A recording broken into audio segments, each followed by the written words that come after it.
दोस्तों नमस्कार। कहानी शुरू होने से पहले मैं आपसे एक रिक्वेस्ट करता हूं कि कहानी को पूरी सुनिएगा और लास्ट में मैं आपसे एक प्रश्न पूछूंगा जिसका उत्तर आपको अपने कमेंट में बताना होगा। यह एक बहुत दर्दनाक कहानी है।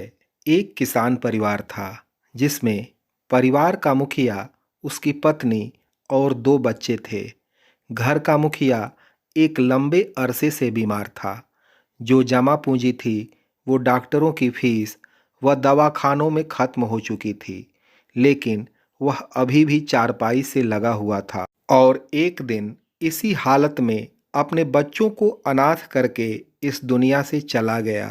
मुसीबत का मारा यह परिवार खाने पीने का मोहताज हो गया, मगर लोग अपने अपने काम धंधों में लग चुके थे। किसी ने भी इस परिवार की ओर ध्यान नहीं दिया। बच्चे अक्सर बाहर निकलकर सामने वाली मकान की चिमनी से निकलने वाले धुएं को आस लगाए देखते रहते। नादान बच्चे समझ रहे थे कि उनके लिए खाना तैयार हो रहा है, पर माँ तो माँ होती है।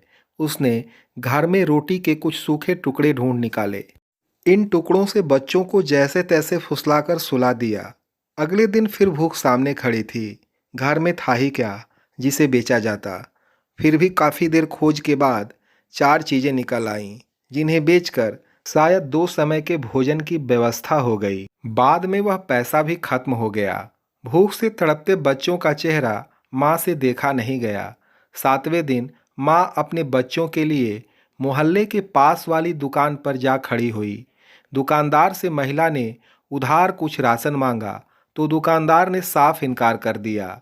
एक तो पिता के मरने से अनाथ होने का दुख और ऊपर से लगातार भूख से तड़पने के कारण उसके 7 साल के बेटे की हिम्मत जवाब दे गई और वह बुखार से पीड़ित होकर चारपाई पर पड़ गया।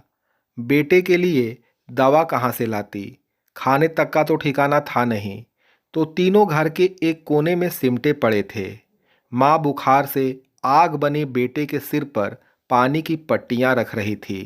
तब 5 साल की छोटी बहन अचानक बोल पड़ी, माँ, भाई कब मरेगा।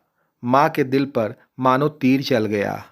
तड़प कर उसे छाती से लिपटा लिया और पूछा, मेरी बच्ची, यह तुम क्या कह रही हो। बच्ची मासूमियत से बोली, हाँ माँ, भाई मरेगा तो लोग खाना देने आएंगे ना। माँ यह सुनकर तड़प उठी।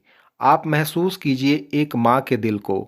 इसलिए आपसे मैं इस कहानी के माध्यम से निवेदन कर रहा हूँ कि आपको जहाँ कहीं भी कोई गरीब दिखे उसको यथासंभव जितना बन पड़े सहायता जरूर कीजिए, क्योंकि पता नहीं उसने किस मजबूरी में आपके सामने हाथ फैलाया हो। आप अपना विचार हमें कमेंट जरूर करें।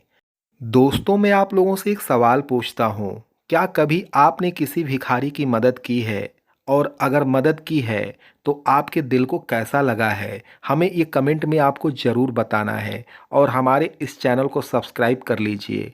आपका दिन शुभ हो और मंगलमय हो।